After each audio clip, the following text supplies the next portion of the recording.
ayyuhal kafirun a'budu ma ta'budun wa antum abiduna ma. Karena peristiwa itu baru terakhir diharamkan tanpa catatan.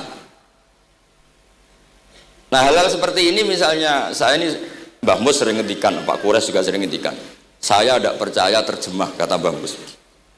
Ya karena kalau terjemah itu berdiri sendiri, ada ayatun mansukhoh atau ahkamun sing mansukhoh atau hukmun sing mansuh.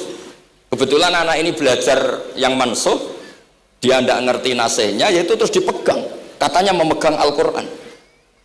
Padahal hukum itu sudah diganti sama Allah Ta'ala, disebut nasa mansuh.